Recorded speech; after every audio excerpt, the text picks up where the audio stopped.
The generation born today has less of a chance at optimal health than any generation in human history. If we have all of this evidence about vegetable oils, why aren't they being banned from our food supply just like they did with trans fats? The problem is the American Heart Association is controlling what doctors learn. When doctors and all dietitians and health practitioners believe that vegetable oils are heart healthy, that is what their patients hear. And the American Heart Association essentially is a absolutely corrupt organization that has no care or concern for human health.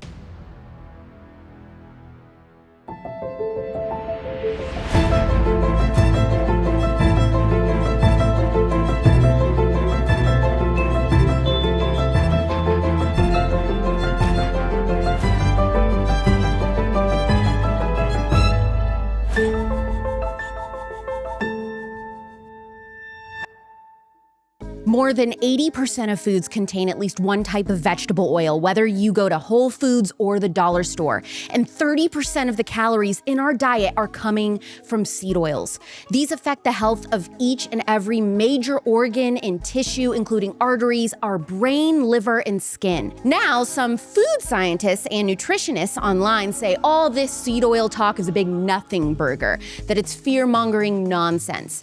Is there any actual evidence to show that it is inflammatory and dangerous to consume? When Dr. Cate Shanahan learned that vegetable oils were chock full of highly unstable polyunsaturated fatty acids and forming a sticky, gummy residue in salad bowls and frying pans, she wanted to know what that meant for the people eating them. She has spent the last 20 plus years researching exactly that and counts the founder of Primal Kitchen Condiments and True Food Kitchen as friends. This episode is available to watch on the Real Alex Clark YouTube channel. Subscribe for all sorts of extra content and follow the show on Instagram for all sorts of tips on how to heal a sick culture physically, mentally, and spiritually at Culture Apothecary. This show is only possible with donations and financial contributions from listeners like you who believe in our mission. You can make a tax-deductible donation with the link in the description, or leave a 5-star review anytime to support the show for free. Dr. Cate Shanahan is a Cornell-trained physician scientist whose works have inspired entire movements involving bone broth, live culture ferments, and seed oil-free business empires. She has revamped the LA Lakers nutrition program, which has been emulated by elite championship teams around the world. She is the best-selling author of Deep Nutrition, but is here today to discuss her newest book, Dark Calories: How Vegetable Oils Destroy Our Health and How We Can Get It Back. Please welcome her to today's episode of Culture Apothecary.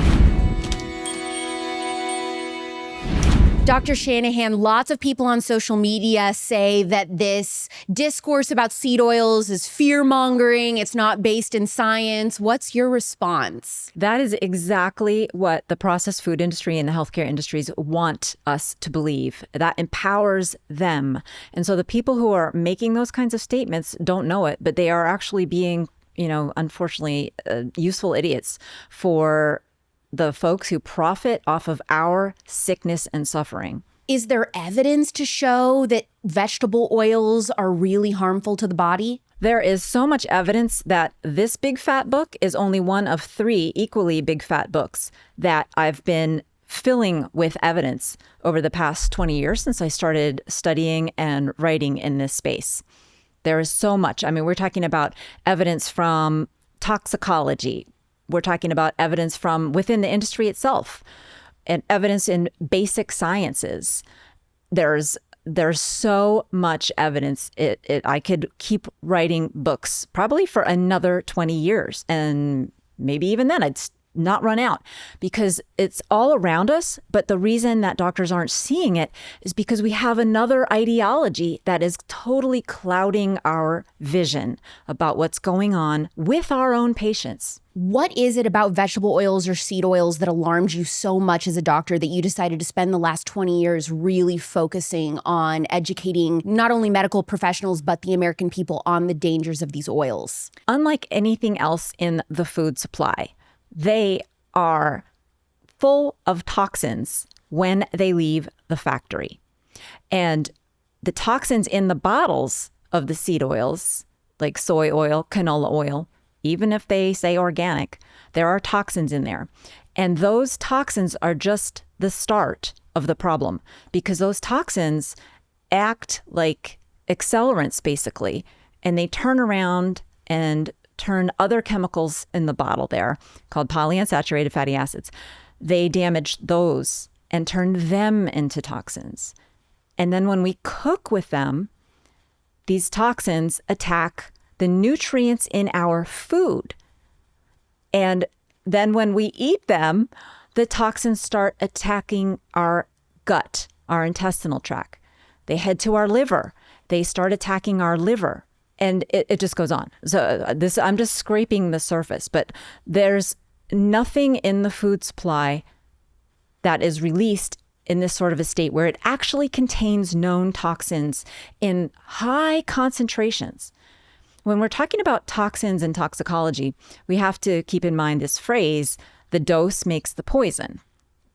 And that phrase has two meanings. And one of the meanings is you got to know how much toxin we're talking about. For example, bottles of expeller pressed canola oil contain anywhere from 0.6% to 5.2% unnatural fatty acid molecules that are potentially toxic. So we're talking about on a percentage basis of molecules that were not there in the seed. They're there because of what happens to get them out of the seed. So things like soybeans and sunflower seeds are perfectly safe to consume, but the processing that turns the seed into an oil is so harsh and so damaging that it is impossible to make one of these oils at the scale that they are made without generating this substantial amount of toxin. We're talking about percentages, which is parts per 100. And we've all heard about toxins, like Roundup in the food supply. Those are present in parts per billion. So we're talking about 10 million times more toxicity. So that's why I say vegetable oils are the most important toxin to avoid in the human diet. And it's insane to me that these are the very oils that the American Heart Association promotes as heart healthy. It says right on the bottle. Okay, so many questions about what you just said. So let's start with the American Heart Association. If there is evidence that these oils are inflammatory to the body, that they are heart damaging, not heart healthy, why would the American Heart Association promote them as healthier than, let's say, beef tallow or butter? It's because of money. Of course, like so many things, right? But the story of this connection, wherein the money changed hands, when it first changed hands, happened so long ago. It was in 1948 that it's all but forgotten. And doctors learn absolutely nothing about this, and they should, because the American Heart Association basically educates all healthcare practitioners, doctors, dietitians, you name it, about nutrition. The American Heart Association runs the nutrition conversation. So that's why it's so important to understand their history, and that they started promoting these oils as heart healthy very soon, in a matter of just a few years, after they first accepted money from a company called Procter & Gamble, which sold soy oil and cottonseed oil. And Procter & Gamble, are they the ones who came out with Crisco first? Yes, Crisco was a product that they invented around the turn of the 19th to the 20th century. And Crisco is hydrogenated cottonseed oil. And what that means is it's solidified by a process called hydrogenation, also known as hardening. They chemically add hydrogen molecules to the liquid oil, and that solidifies it. That's why they call it hardening. They were on their way to making like candles and soap out of cottonseed oil. But when they tweaked the recipe just a little bit, one batch came out kind of pearly and soft. And they're like, hey, wow, that sure looks a lot like lard. You know what? I bet we could sell it as a substitute. And so they did. This was in an era where there was absolutely no regulation whatsoever to protect consumers from advertising claims. They could make any claim that they wanted. And there was no scrutiny, no safety testing was ever done. The food is changing, baby. We got Secretary Thomas Massey now for agriculture. We've got Joel Salatin in the USDA. Things are moving. Things are shaking. I am absolutely elated. But you know what? It is more important than ever to stick beside the farmers and ranchers who are doing things right, which is why I love Good Ranchers. You're going to get 100% all-American beef, chicken, pork, wild-caught seafood delivered to your door. We are so done with this imported crap, nasty meat in our grocery stores. We're using Good Ranchers. And now they've got brand new seed oil-free chicken nuggets. Your kids are going to love this. And you don't have to worry about any ingredients. I checked that label front and back. It's fantastic. Nothing to worry about there, which is something you can't say about any brand, even any organic brand or whatever at the grocery store here or abroad. Go to goodranchers.com right now. Use code Clark for a discount. Go to goodranchers.com. Use code Clark. Good Ranchers, American meat delivered. What is a seed oil? Some of them are good, some of them are bad, right? So there's really no perfect term that encapsulates the problematic oils that I'm talking about. Even on the cover of my book, I call the subtitles How Vegetable Oils Destroy Your Health. But really, we're talking about 8 oils that are all extracted from seeds, and those are corn, canola, cottonseed, soy, sunflower, safflower, rice bran, and grapeseed. Their history is they were byproducts of other industries. The cotton seeds actually were free, right? Because cotton seeds were a byproduct of the textile industry, making cotton cloth. And they just had all these piles of cotton seeds sitting around rotting in the sun. And chemists knew that they contained fat. And they're like, we know there's got to be some way we can make some money off of this stuff. And so that was how cottonseed oil was the first vegetable oil that ultimately entered the food supply, but not in the form of a liquid oil. It entered the food supply in the form of this hydrogenated oil. And I bring that up because today we know hydrogenated oils contain unnatural fatty acids called trans fatty acids. And these are not healthy. They have toxic effects in our body. Back in the day, McDonald's fries were fried in beef tallow. Thanks to the American Heart Association, they switched that out for a vegetable oil because the vegetable oils didn't have cholesterol. And there was less saturated fat. So the American Heart Association said, no more beef tallow. We got to use this hydrogenated fat, right? And then it became pretty clear a couple decades later that that hydrogenated fat was not good for us, for real, this time. You know, the first time they were just taking it on faith that the American Heart Association had our backs. But when they switched to the hydrogenated oil, lots of studies showed this is having detrimental effects in our bodies. It's bad for the liver. There's some enzyme problems it's causing. So let's get rid of these.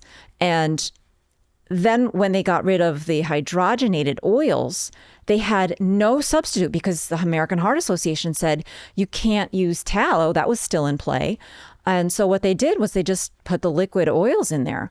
But the liquid oils are more toxic and worse for us than the hydrogenated fats. So then why would the American Heart Association say that? What were they being told, or how were they being blackmailed or given bad science to say, this instead of tallow? The American Heart Association is the source of the bad science. Procter & Gamble gave them $1.7 million. That was given to a scientist named Ansel Keys, whose interest was proving that animal fats were unhealthy, that animal fats were causing heart attacks. That was his goal in life. Why was it his mission? Nobody really knows. I'm just looking at what he said, the words that he said. Okay. I feel like when I look at his story and the way he talked about people who suffered from heart attacks, the way he talked about people who were obese and overweight at the time, with such disrespect. He said things like, if the fat man would only take his health seriously. So I believe he was probably kind of from this temperance movement space. The temperance movement being, fat is a sinful, gluttonous thing. Delicious food is a sinful, gluttonous thing. It's evil. You need to avoid it. So that's just kind of my guess, is that's where he was coming from. But also, he clearly was driven by ego. He wanted to get credit to be as being the man who explained finally what was causing heart attacks. because that was a great mystery at the time in the 1940s and 50s. Heart attacks were not a problem 20 years prior to that. And all of a sudden, heart attacks were killing men in their prime. This was the words that they used in their 40s, age 40 and 50, left and right. People were dropping dead with heart attacks. And President Eisenhower, one of the most popular presidents, he also suffered a heart attack. And that's what really put the word heart attack on the map. And then that's what supercharged it as a goal of the American Heart Association. And they knew about Ancel Keys. He was influential from the beginning in the American Heart Association. They kind of ignored him at first. But then when Procter & Gamble donated $1.75 million and they sold oil, it was just an alignment of interest there, because if animal fat is bad, as Ancel Keys wanted it to be, then oil is the natural solution. And that's what Ancel Keys and the American Heart Association, they just started to make that assertion. They had no data. But the irony is that the vegetable oils that were created to curb heart attacks actually are causing heart attacks. Is that correct? That is correct. This is the most incredible story when you look at it from the perspective of what we thought was happening, which was just a wonderful organization, the American Heart Association, finally solving the mystery of heart disease. That's what doctors learn. That's what everybody still learns. Still in colleges, it's taught. But the reality is that there was never any evidence that saturated fat or animal products caused heart disease. And in fact, there was evidence that they had already collected that smoking was causing the heart attacks, but they suppressed that. So you see, this is really a huge hidden story. And as it turns out, these vegetable oils are so unhealthy that yes, they cause heart attacks. They contribute to every metabolic disease, every inflammatory disease, every degenerative disease that is known to medicine. So there's this guy, his name is Lane Norton. He's got a PhD in nutritional sciences. I don't know if you've ever heard of him. He says that there is no evidence that seed oils increase inflammation, that it's just a crappy diet and food high in calories. So what is your response? He is not aware of the bodies of evidence that I write about in all three of my books. And he's taken apparently no interest in looking into them. He has never come out actually and debunked any of my claims or my ideas personally. He's talked about other people who are sounding the alarm on these seed oils and some of their theories, but he's never talked about mine. So what is yours? What evidence have you found of what it's specifically doing in the body and how we know that it's the seed oils causing it? So the evidence that I look at comes from other fields of study that are outside what the typical PhD in nutrition science ever gets to see. And those are coming from, for example, within the edible oil industry itself. So there is an association of oil chemists called the American Oil Chemists Society that I belong to. And there's chat groups that, get posted where people who run factories that are refining these oils are having problems with various contaminants that they can't get rid of. And it all comes down to this chemical problem that makes these oils so toxic, which is called oxidation. Oxidation is a very big concept in chemistry, and it's just not taught to doctors to the degree that it should be, for them to have the understanding of how these oxidized products are real. They're not made up.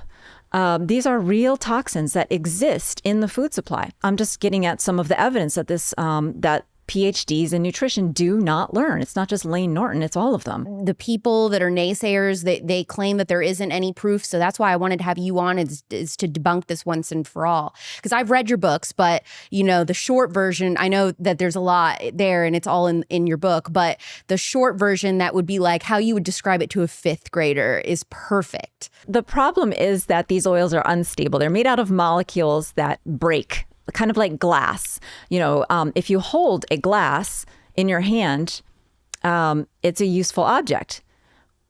The polyunsaturated fats that are in the seeds as nature makes them, those molecules are useful. They are nutrients, like omega-3. It's one of these polyunsaturates. It's useful. It's a building block for our body cells. We can use it. Just like that glass is useful. Oxygen comes along and attacks the polyunsaturates, and it's like breaking the glass. It's like just taking a mallet right to that glass, and all of a sudden, something that was useful is now dangerous. Those little shards are kind of like the broken bits of polyunsaturated fatty acid molecules are toxins. And those broken bits of molecules that are toxic, they can harm our body cell membranes, and they promote all kinds of cellular imbalance and all diseases known to man. There's this one term that is just so important to understand. It's called oxidation and oxidative stress. Oxidative stress is a state of cellular imbalance that is incompatible with normal cell function. And once you've got too much of that going on, you are going to get a disease. And maybe an even simpler way of just describing what vegetable oils in our diet do to us is they deplete our bodies of antioxidants, right? We all hear about antioxidant supplements we're supposed to be taking. Vitamin E is an important antioxidant. Vitamin C is an antioxidant. When you deplete your body of antioxidants, nothing can work right. And that's how we start getting diseases. We get inflammatory diseases that cause things like asthma and autoimmune diseases and, joint problems and skin inflammation like eczema. We get degenerative diseases that cause degeneration in our brain tissue like Alzheimer's disease, Parkinson's disease. We can get degenerative joint disease. So we get dementia and arthritis out of the degeneration that these oils can promote. And then we also get metabolic disease. And metabolic disease has to do with regulating our body weight and with our appetites and what we hunger for and what we crave for. And vegetable oils make us hungry all the time. We have a word now that wasn't in the American language, hangry. That wasn't a word when I was growing up. But that's from vegetable oils because they change our metabolism so that we can't burn our own body fat and we have to eat more often and we crave sugar. Interesting. So being hangry is a sign that your body isn't getting enough good energy to feed the brain? Exactly. It's a sign of metabolic damage. And we actually medical science has identified a name for this metabolic damage. We call it insulin resistance. And that's the known precursor to type 2 diabetes. Now, hang on a minute, Dr. Shanahan, because I'm told everything is about carbs and sugar when it comes to type 2 diabetes and insulin resistance. So are carbs and sugar just the scapegoats for seed oils? You can absolutely say that, yes, because they've gotten all the attention lately, right? Like, dial it back when I was in medical school, the blame was on fats, just fats in general. Like, it didn't matter, animal or plant, all fats were bad. But fast forward to the year 2000, suddenly the focus came to sugar and carbohydrates. But really, all along, the worst thing in the food supply has been these vegetable oils because they contain toxins. Vegetable oils do things to our bodies and our metabolism that carbohydrates simply cannot do. Because when we overeat carbohydrates, it's not good. It makes us build fat. It can harm our tissues by a process called glycation. But the carbohydrates build normal body fat that our cells can use for energy. Vegetable oils, what they do, I've said they do two things. They deplete our bodies of antioxidants. And it's something I haven't actually said yet was that they change the composition of our body fat. They change the chemistry of our body fat so that our body fat is more polyunsaturated, more liquidy. And that changes it does change actually the nature of our fat and how it looks and feels. I think it's interesting you bring up that it changes how our fat looks and feels. So is there a connection between seed oils and cellulite? I believe that there is, absolutely, because the fat that we build is softer and it needs more support to not get all lumpy. And that support comes from connective tissue like collagen. Collagen is the backbone molecule for our skin and all of our connective tissues. And it's what people get injected into their skin to make it look youthful. We smear collagen on our skin, but our bodies make collagen, of course. And oxidative stress reduces our body's ability to manufacture collagen. So it's kind of a double duty damage to our body fat. Instead of being nice and soft and round and plump, like baby fat, it's lumpy and cottage cheesy looking because the fat itself is chemically changed and there's not enough structure to it because our bodies can't make collagen because of all the oxidative stress damaging our cellular functions at that level. Recently, we learned from Zen Honeycutt on this show that 93% of food and drink in public schools tested for high levels of glyphosate, which is creating leaky gut in kids and all sorts of problems from severe allergies to asthma and mental health concerns. It is my opinion that if your kids are still attending formal school, meaning private or public, and unless they have a specific real food program at this school that is addressing these issues, you must pack their lunches. A fantastic addition to the lunchbox that they're going to love is lemonade from Squeeze Juice. Squeeze Juice is made fresh and shipped cold from a small non-GMO family farm in California, never from concentrate, no water or sugar added, 100% mandarin, pomegranate juice, and antioxidant lemonades. They're shipped cold so you can take a really cool, refreshing drink as soon as you open the box. Squeeze Juice is the cleanest juice and lemonade on the market besides making it yourself at home. It is the same ingredient-wise. You're just paying for somebody else to do the work for you. Go to shop.squeezejuice.com and use code ALEX for 25% off. That's shop.squeezejuice.com with code ALEX for 25% off. Squeeze Juice straight to your door. Make lunches smarter, not harder. Guess who loves and endorses MASA Chips? Dr. Cate Shanahan. She actually served them to my crew who went to her home to set up the cameras for us to do this interview. As I'm sure that you can imagine, Dr. Cate has high standards for seed oil-free snacks, and MASA Chips passed her test. Thick, extremely crunchy, very salty, made with grass-fed beef tallow, real salt, and organic corn, MASA Chips are the #1 best tasting and best textured seed oil-free tortilla chips made by a young family with one mission, taking on big food, one chip at a time. Guys, the MAHA movement is full speed ahead. So we have got to support the parallel snack economy started by people like MASA Chips. But since it is a small business and family running it, at least for now, MASA Chips are a little pricier. To help ease the cost a little bit, I'm going to give you 20% off with code RealAlexClark on your first purchase at masachips.com. That's code RealAlexClark for 20% off at masachips.com. They've got habanero, a lime flavor, cinnamon sugar, and more. The best tasting beef tallow chips are MASA Chips. So we know what seed oils we should not cook with or have as ingredients in our food. What are the things that we should be cooking our food in? In the book, I talk about the delightful dozen. So there's a lot. There's a lot of options. But I just want to list out my favorite 5 because I love them so much. Please. That is butter, olive oil, peanut oil, sesame oil, and coconut oil. Now, I have to say one thing about olive oil and coconut and peanut, I guess, because these come in an unrefined, like virgin type oil and a refined oil. The refined are not so great. What we always want from any oil is for it to be unrefined, virgin. It's just a better quality. It has nutrients in it. And by golly, it's what people have always been eating. What is your favorite brand of olive oil? Well, I wish I had a brand to that would sponsor me. But really, I use Kirkland because it's a good quality, generally from California. There are quality control measures and it's inexpensive and it tastes really good. Is it true that you shouldn't be cooking with olive oil over a certain heat? So there's this thing called smoke point, right? That's what you're referring to. You need to cook with a oil that has a high smoke point so that it doesn't smoke, right? That term smoke point, I suspect is a term that was created by the vegetable oil industry to sell their refined oils to the restaurant industry because they have no flavor, right? So they didn't really have any other selling point other than, they're cheap too.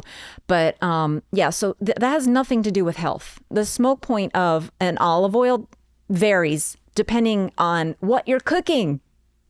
So on some circumstances, you can measure it and it'll be 300 degrees. And in some circumstances, you can measure it and it'll be as high as 470 degrees. And these supposedly high smoke point oils like canola, well, its smoke point is generally considered to be around 390 degrees. That's right in the middle range of olive oil. Just checking the basic facts, the numbers fall apart, and it doesn't even make sense on that basic level. But on a chemical level, it doesn't make sense either. And so there, without going into the details, you're just going to have to take my word for it. How do you feel about palm or sunflower oil? Because those are two that are used in a lot of clean snacks. Yeah. So palm oil generally will be refined. And when it comes to the categories, how I categorize oil, I have actually 3 categories. I've got a good one, that the ones that I mentioned, like my favorite 5 are in there, and one that you should avoid, that's the hateful 8. And then there's the okay but not great. And so refined palm oil is in that okay but not great category because of its fatty acid profile.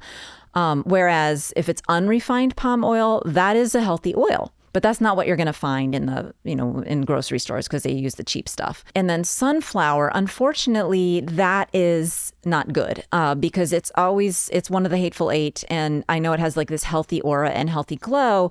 But the fact is the oil, it has the same problems that soy oil and all the others do. It's to a slightly lesser degree. But when the bottles leave the factory, there are toxins in the bottles. And the same issues with the magnification of the concentration of toxins as time goes by, as you cook with it and so on, and it can harm your body in the exact same way. So it doesn't really deserve that healthy glow. We're told a calorie is a calorie, calories in, calories out. Why is this some of the worst advice to give somebody who is trying to lose weight? Because it turns out that if you want to lose weight, you do have to count calories. But the idea that losing weight by counting calories is going to make your metabolism healthy is very bad idea. Because when your metabolism is damaged by vegetable oils and you have insulin resistance, when you burn your body fat, your cells experience oxidative stress, and that brings about more disease. So the reason you've gained weight in the first place is because your body fat isn't serving your cells with energy, and you get hungry and you have to eat something instead, right? In between meals, right? Your body fat is supposed to be what feeds you between meals. You're not supposed to get hungry 2, 3, 4, 5 hours after a meal. You're supposed to be able to go all day if you need to, just burning that body fat. That's why we have 100,000 calories. If you're a normal weight, you have close to that many calories. But the idea that a calorie is just a calorie, it doesn't matter how you lose weight, just lose weight, that is going to improve your metabolic health is exactly wrong. Because, well, if you're burning fat that your cells don't want to burn, you're going to further damage those cells. And that is exactly what we are now seeing. We are running this experiment thanks to Ozempic because it's helping people cut calories like no other drug has ever done. And as a consequence of that, they are forcing their cells to subsist on this body fat that doesn't give their cells energy. And this is something I talk about, like why this happens in Dark Calories, to understand why this happens. But what happens is your body starts going after your muscle. They're losing muscle mass. Normally, when you lose weight, you lose a certain portion of that weight has come from your muscle. And normally they say that's around 25%, which is a lot, and that's too much. And that's also that's a whole separate conversation. It really should not be that, but that's because we all have insulin resistance. But when people are on Ozempic and they lose weight, 50 or 60% instead of 25% as this baseline of the weight that is lost comes from your muscle and your lean mass. That includes your bone, and it can even include your organs. People's heart muscle can shrink. People's brains can actually shrink when you are cutting calories and forcing your body to break itself down, break down essential parts for fuel so that your cells don't die of lack of energy. That's what's happening with Ozempic. And we're going to be seeing all kinds of bizarre problems down the road from this strange state of affairs that people are putting their metabolisms into. We're already starting to see that. I've spoken with some orthopedic surgeons who say that they're seeing weird complications of neurosurgery now. Are you familiar with Dr. Tina Moore's work on Ozempic? No. Okay, she's a functional medicine doctor, and she's very pro Ozempic. Her stance is that in small doses, especially when you're dealing with insulin resistance, that it's actually incredibly helpful if you are using it in very small amounts, which is interesting. I mean, she's like the only person in this field that says she has the same food values and things as you and I, but yet she's so pro this drug. What do you think about that? I've used the drug, and it has helped people to curb their appetites. And that's important because when you are insulin resistant, and 99+% of the population is, another shocking and important fact, when you are insulin resistant, you crave carbohydrate. You get hungry more often. You have an unnatural kind of hunger. That in Dark Calories, I coined the term pathologic hunger. It's so important to understand that Ozempic is curbing pathologic hunger. And in that sense, it can be helpful. But I really don't want people to focus on rapid weight loss while their body fat is still this potentially dangerous fuel, while their cells are deprived, of antioxidants. So what would you say if somebody's pre-diabetic, experiencing insulin resistance? What is the best way to get the body in a better metabolic state and ability to lose weight, in your opinion? What you want to do is you want to build meals that sustain your energy until the next meal. Right? So, and the number of meals per day that I recommend people start at is 3. I know intermittent fasting is a real popular thing right now. I would argue that it might not be a great thing if you are seriously metabolically damaged, but I teach you how to tell. And it has to do with how do you feel when you're hungry. It's very simple. Do you have this pathologic hunger, which involves brain fog and a few other things? So what I recommend is building meals with healthy fats that are going to be, from the delightful dozen, with enough protein to meet your daily needs, and then with antioxidant-rich foods and vitamin and mineral-rich foods, because that is absolutely essential to rehabilitating your body's ability to reduce oxidative stress. And that is how you're going to recover from type 2 diabetes and all insulin-resistant related diseases. All metabolic disease is related to insulin resistance and this abnormal energy state that everybody is in thanks to oxidative stress, thanks mostly to vegetable oils. If we have all of this evidence about vegetable oils, why aren't they being banned from our food supply just like they did with trans fats? Well, the American Heart Association says they're heart healthy. So that is the problem. The problem is the American Heart Association is controlling what doctors learn. And when doctors and all dietitians and health practitioners believe that vegetable oils are heart healthy, that is what their patients hear. And the American Heart Association essentially is a absolutely corrupt organization that has no care or concern for human health. They have been controlling what doctors learn for decades, and they've been controlling what Americans eat for decades. And, I'm so glad I'm on your show because I wanted to share this with you. I think that Dark Calories is not really a diet book. It's a political book because there is nothing more political than controlling what the population eats. That is the most foundational way of controlling a population, is by controlling their health.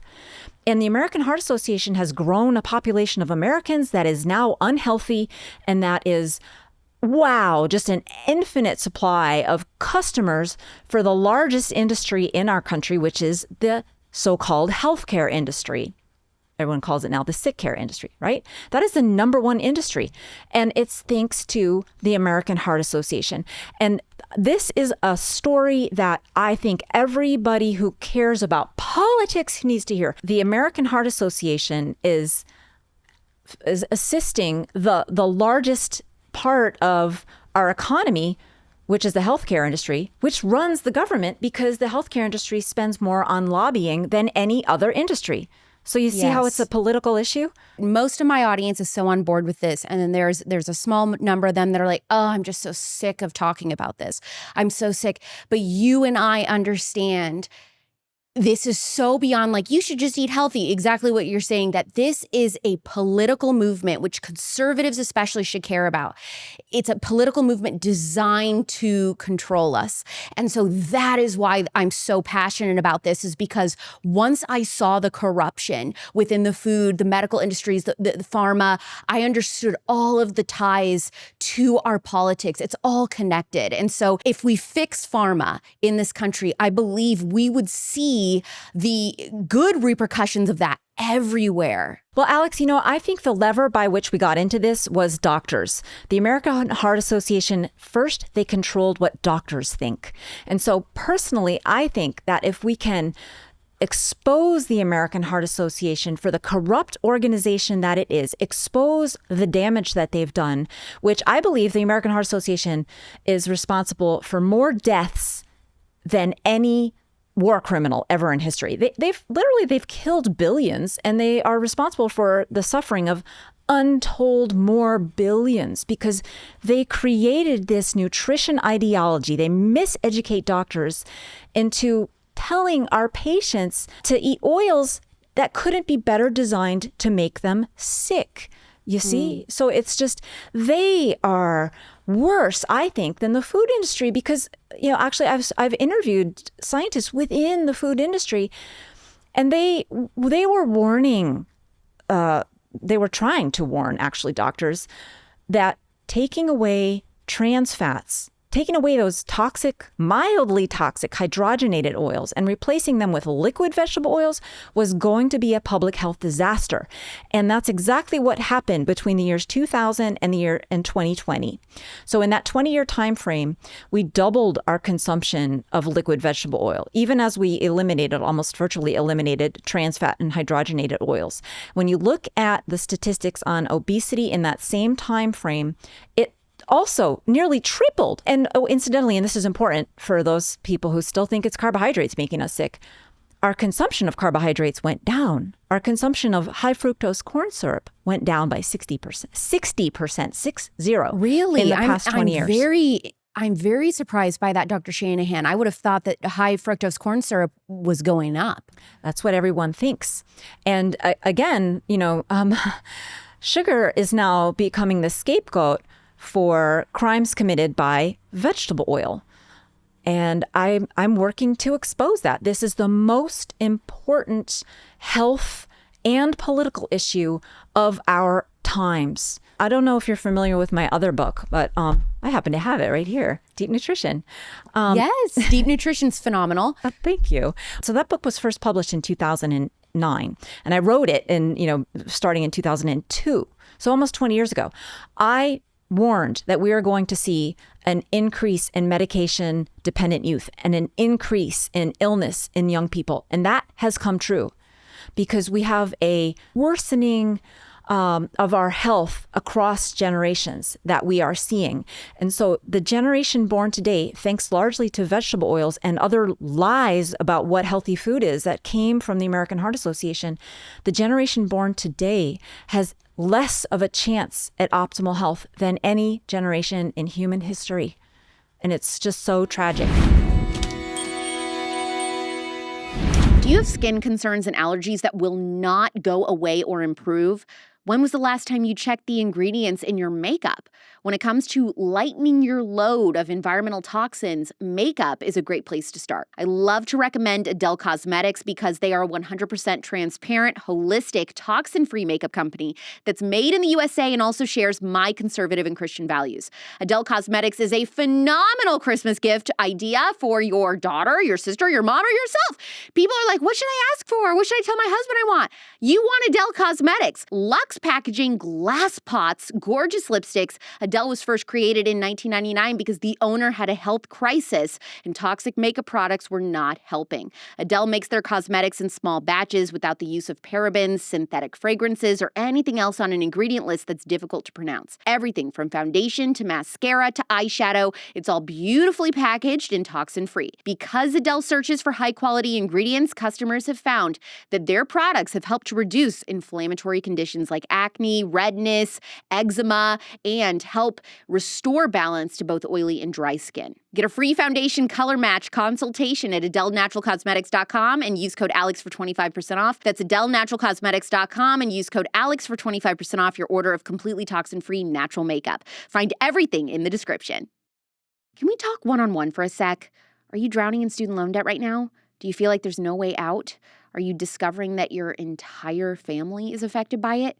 If you've got private student loan debt and are behind, you got to call my friends at YRefy. YRefy refinances private student loans that others won't touch and provides you with a custom loan payment based on your ability to pay.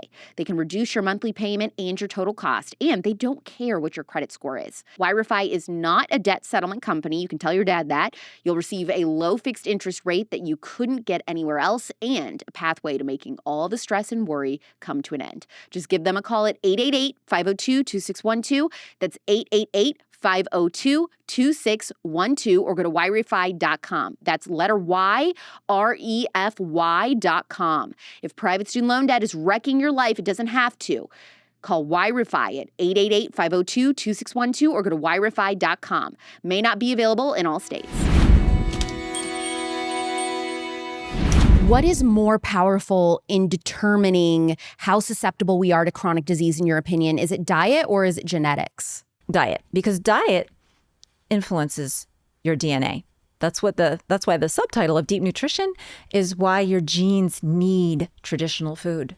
And in that book, I define and describe what traditional food is, and I reiterate that in Dark Calories. But so it's very important to know what not to eat. Dark Calories is mostly about that, but Deep Nutrition is all about the evidence of why I support the kind of diet that I do promote and tell people how to follow in Dark Calories. The last third of Dark Calories is all about the practical, about how to make those 3 meals a day be sustaining, satiating, delicious, and how to make them fast. My audience will love Dark Calories because they really like things simplified, how to, you have exactly how to strategize going through your cabinets and your fridge to get rid of things with seed oil, like best practices, exactly what to eat for what meals, different options, how to build the perfect meal for breakfast, lunch, and dinner, like all of these tips and tricks. It's so helpful. So I recommend everybody get it. And it's also, yes, she's a doctor. She has all the evidence laid in there for people that like getting in the weeds, but then so much of it too is just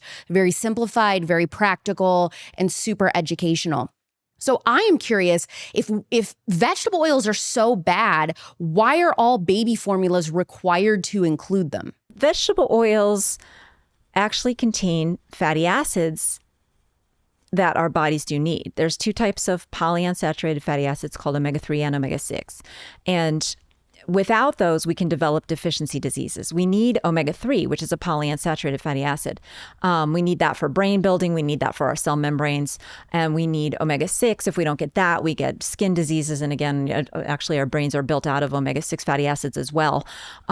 So it's just, unfortunately, that they use soy, corn, canola, and cottonseed instead of things like grass-fed dairy, which also contains omega-3 and omega-6, and healthier whole food sources. Like it could contain meal, like meal of sunflower seeds, or even just like peanuts, right? There are ways that they could do it without those oils. It's just that's the cheapest way. And, unfortunately, a lot of women who are breastfeeding are working women, and they tend to be from the barely scraping by socioeconomic category, and they need that stuff to be cheap. And so the ingredients have to be cheap. That's just the demand. That's just the way the world we live in right now. Does seed oil lead to sunburns? It can, absolutely, because it promotes inflammation. It also, where we store fat is right under our skin, subcutaneous fat. And when we eat more of the seed oils, our subcutaneous fat is more prone to inflammation. Did skin cancer exist before seed oils? Yes, it did.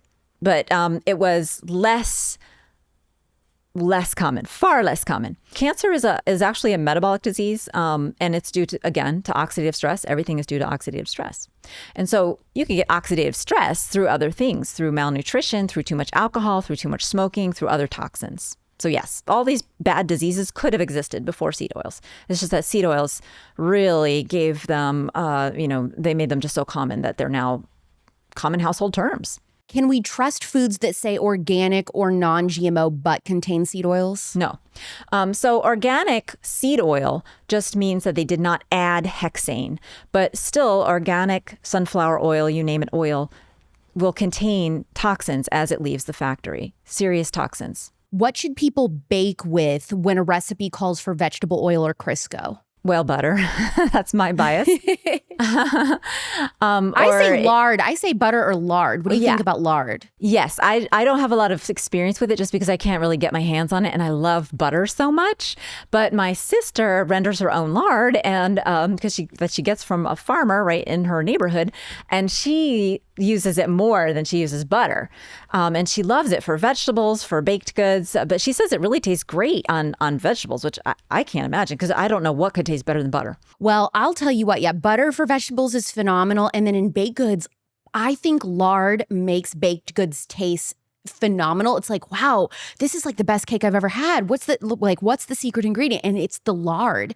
So I always tell people to try lard. I know that name, we just associate that with like fat and then we're scared, but you've just got to get rid of that like preconceived idea. One thing that I get asked a lot, and I honestly do not know the answer, Dr. Shanahan, I was very anxious to ask you, is I'm really curious if putting seed oils on our body in beauty products and lotions is as harmful as ingesting them. It's nowhere near as harmful because it just stays on the surface. And so if it's going to do any damage, it's just going to be surface damage. Whatever toxins they may have, they're just going to kind of sit on the surface, and our skin cells, those that we see that we are spreading all this stuff on, that's all dead cells. So it can't do that much harm.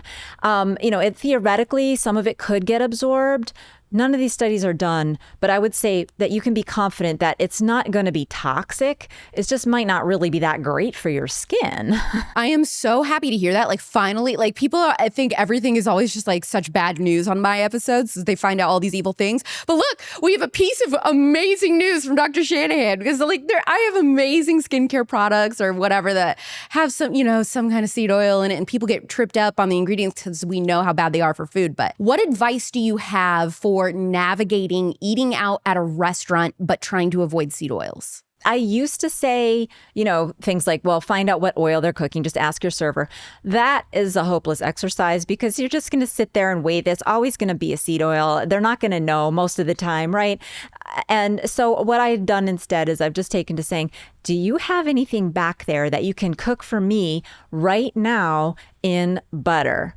And I don't mean butter oil, butter flavored oil. I mean actual butter. And I want to break that down because there's two parts to it. So one is just asking if they have butter, which hopefully they do. So far, everywhere I personally have asked for that, the answer has been yes, thankfully. The other thing is cook for me right now, because we don't realize this. I didn't know this, but a lot of foods, even at fancy restaurants, are partially cooked, before the busy rush hour so they can get the meal to you faster.